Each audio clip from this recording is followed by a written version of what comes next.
Okay, so I didn't know this number would be so high, but I finished 15 series in 2021. So we're going to talk about them. I'm not going to go into detail about each of them because I talk about them all on my channel, but I think I will talk about what, having read the entire series, did it stick the landing? What parts of it were the best for me, like the most memorable, my favorite parts, and kind of do it from that lens. I can't believe I've read 15 series. I don't have them in any particular order. Like, it was too hard. I don't know, even within like same genres and things like that. And I did include rereads because I still read them. So this is a list where I finished the series in 2021. I think actually only one of these did I read like one of the books, or maybe actually no, it's two of them where I read one of the books in 2020 and then finished it in 2021. But still, like, I'm very impressed with myself. So I really didn't know I was this on top of it. I guess I just like finishing series. So we're going to go through them. It's really not in any particular order. Like, it's in the order in which I saw them on my story graph. So I guess most recent to least recent probably is how this will go. But we will start with the Winnowing Flame trilogy. So the one that I finished on December 31st. This was a very consistent adventure fantasy trilogy. I liked each book about equal.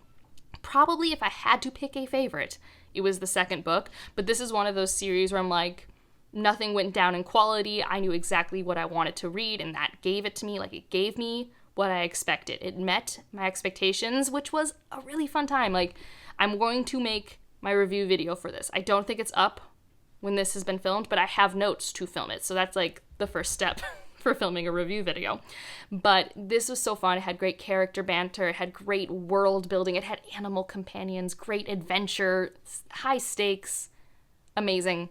And yeah, like I said, if I had to pick a favorite, it would be the second book. The next one's the Greenbone Saga, and I'm sure it'll come as no surprise that I think the strongest part of this series is the ending, because Jade Legacy just... And Alan's over in my comments being like, if I don't like Jade Legacy, I am blaming you for hyping it too much. Which, first of all, I'm not the first person to hype this book. I didn't even read my arc. I just read the one I bought from the store.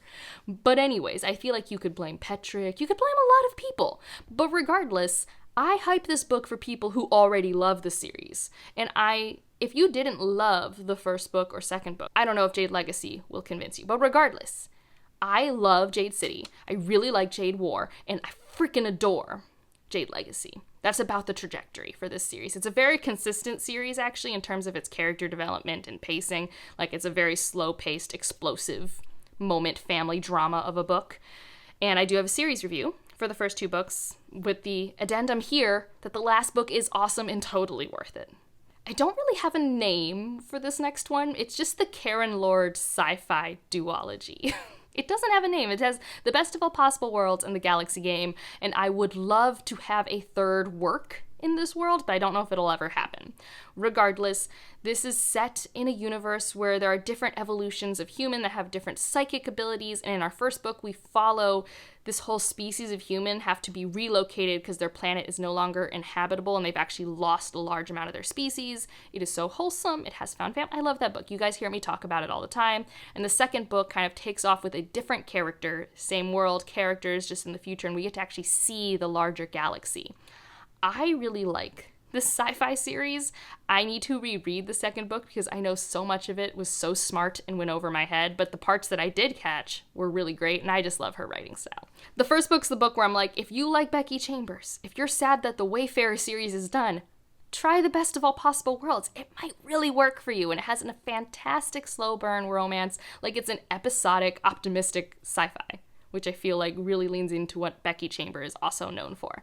So yeah, and I would say the first book was the strongest for me. I like the second book, but the first book just has a special place in my heart. Next one was a reread, and that's the Broken Earth trilogy. I finally filmed a review for this, so I can point you to that.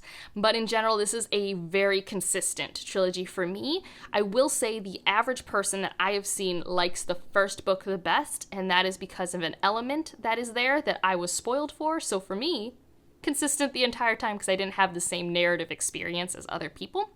Regardless, the ending is also special. Like, I guess for me, the weakest is the second book, but at the same time, I really like the second book. So, like, it's basically one story that's just arbitrarily split into thirds in my head. So, I love it. It's a Jemison trilogy. No one's shocked.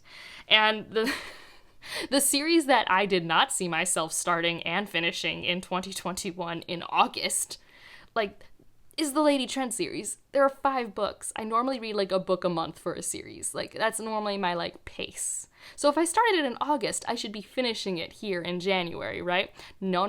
I binged that in 2 months. Lady Trent is my girl. Best character of the year. So fantastic. This is relatively consistent. If I had to pick a favorite book, it's the 4th book. For reasons. If you've read it, you know. Like, there are some tropes in the 4th book that I'm like, yes. And for those, again, this is another series where I need to do a video for a Should You Read. But just while I'm talking about it here, you cannot skip around. My coworker thought you could skip books because she couldn't get one from the library. And I was like, no, you cannot. And it's true. You can't. Don't do it. So I really loved Lady Trent. Review to come where I discuss it more with more level-headedness, but it was fantastic. Next up, I do have a video for as well, Escaping Exodus, Nikki Drayden. I'm a Nikki Drayden fangirl. I love her worlds and like how entertaining her characters are. They're so Nikki Drayden characters. Like when I read a Nikki Drayden book, I just know. So it's just really fun, and this one was no different. This is actually the only one that is a series. This is a duology, and I had fun with both books. I thought they really bled into each other well, and they really focus on a really cool moment in history for this community of transitioning from one way of living to another. It was fantastic. I don't have a favorite book. I love them both. I mean, maybe the first one? But then there's this thing in the second one. It's hard. It's really hard. So, consistent. That's what we're going to call that one. Okay, so this series, like, I bought really cool covers for, and that's Live Ship Traders. Like, they're over here. I loved reading this. Oh my goodness. I'm kind of almost glad that it took me like 6 months to read it, because then it was with me for longer. I loved every single book, every single sentence. If I had to pick a book that I liked the best, maybe the ending, if only because I was just having so many moments. Like, I was reading it with my friend while we were doing reading sprints, and I was just like, oh my god, this thing better happen, because this book has tricked me into thinking this much happened for me to feel good, and like, it was this whole thing. I was really invested. I rarely get as invested into stories as the Live Ship Traders has made me. Like, the Live Ship Traders is why I read, is for moments like reading that series. Fantastic. And I'm getting to watch some of my friends read it for the first time, and it just brings me so much joy. It's just great. The next one is a young adult that I finished this year. It's a duology, and that was The Sands of Araria. We'll see if I said that right. It never flows off my tongue. But this is the first book's We Hunt the Flames, the second book's We Free the Stars. I had a lot of fun with this. My favorite is the ending, because the beginning sets up a lot of stuff, and I don't mind it. I don't mind that it's a slow setup. We're getting the team together. We're forming the found family. It takes time. Now that not everything happens right away. And then the ending is a cliffhanger, and you're like, I need to explore the things. And then you get to. And I really liked all of the things that happened in the second book. Like, it was a lot of fun. And the romantic will they, won't they stuff was great. It was fantastic. I kind of wish I had physically read it. Like, I liked listening to it, which is what I did. But I don't know. It's kind of, I kind of want to reread it. And I don't know. I said in a recent video that I might not. But now thinking about it, I'm like nostalgic for a lot of the scenes. So who knows? But another young adult duology I finished was the Hollow Crown duology, and Illusionary was the best book. That of course, like, I loved that book. But that said, Incendiary, it gave me emotions. Incendiary starts off with a bang, with 100 pages that I could not put down, and I was stressed. I was so stressed. But I think overall, I liked a lot of the character dynamic stuff more in the sequel, and I need to get that duology. It's like a comfort duology for me at this point. Like, I really want it in my hands for, like, when I want a, like, cozy rebellion thing with, I don't know, it's great. I don't know how to talk about things that I just love because they were entertaining. It entertained me. And the next one will be a reread as well. This is the Mistborn trilogy. I have a review for this. I have spoiler chats for the first 2 books. My favorite is Well of Ascensions. It has been my favorite since I've started rereading this. I think this is my 3rd or 4th reread. And Well of Ascension was not my favorite on a first read. I don't even know what my favorite was. It was probably Hero of Ages, because it's an ending. Like, I say that, there's a Mistborn era too, so obviously not quite. But I really was thrown into a book slump after reading Hero of Ages. I was like, what do I do now? I just finished this epic thing, and it was my first like epic trilogy ever. But Well of Ascension has some of my favorite character moments. It has great world building moments. I even like Zane, which I know Alan's just in this video a lot for some reason, hates Zane, but Zane makes me nostalgic for a part of my life where, like, I was a teenager and there was a Zane in my life and he was as obnoxious as Zane is on the page. You know, like, it's stuff like that. But anyways, I love that I reread Mistborn. It's great. And then Mistborn Era 2 is this year, so, like, honestly, it was, like, perfect timing. Another sci-fi series that I really wasn't expecting to read as quickly as I did, like, so similar to Lady Trent, and that's the Patternist series by Octavia Butler. I have a video for this. All questions you have, I will point you to that video because this series is hard to describe succinctly. It's got so many sci-fi elements. The way it was published is not chronological order, and like how it's published now is chronological order. There's a book that isn't even in print anymore. It has so many different genres. One's like a sci-fi thriller, one's historical sci-fi. Like, it's all over the place. But I had fun. I had fun with each one of them. I think the last book is my least favorite because it was the first one written, but I'm impressed because even though it was the first one written and it was the last chronologically, it was consistent. Like, we never retconned anything, which I just, over the decade that this series was written, I find really impressive. My favorite's probably Clay's Arc, that's a dark book to like, but I really liked it. It's so dark. Like, me saying I like Clay's Arc, just know that that book is absurdly dark and unsettling, okay? Like, she goes there, okay? Like, I don't know what it says for me as a person that I really liked that book, but I could not put it down. It's like I could not look away. I was just so invested. I'm like, what is happening? What will happen here? I was very stressed. So that's the Patternist series. And the next two are disappointments because apparently I just finished these back to back when I was reading them throughout the year. And we'll start with The Witcher. I'm annoyed with the ending of it, but the good parts. Let's talk about my favorite part. The first book. I love the first two books with all my heart. Like, I love having a darker take on fairy tales with this monster hunter. It's my trope candy. I love it. I love Geralt. I love Ciri. I love Yennefer. The first two short story collections are really good at honing in on what I love. And I read the other 5, and I like Blood of Elves, and I like Baptism of Fire. And I think those are the ones that have the most Geralt in them. And then I really didn't like the ending. I thought the ending was very, like, I don't know. I don't even really know what to think of it. I think that's more what annoys me. It's like, it's not like it's bad, but I wouldn't say it's good. And it didn't intrigue me enough to, like, figure it out. And I don't really know what happened. But I am excited because the show has really taken some of the stuff in the main novels and, like, I'm excited about the trajectory because this world has always been cool. The Witcher's always been cool. Like, the subject matter, the content is really cool. I just didn't really like the execution.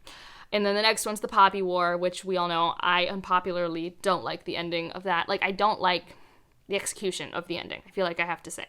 Like, the ending itself, the thing that happens, yes, of course that had to happen. Like, duh.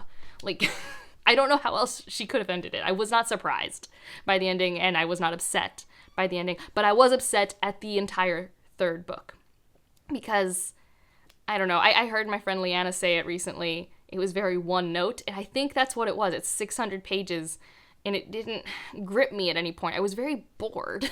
I was extremely bored, and the things that I was excited about didn't have any payoff, and we took away a point of view that was very interesting in the second book.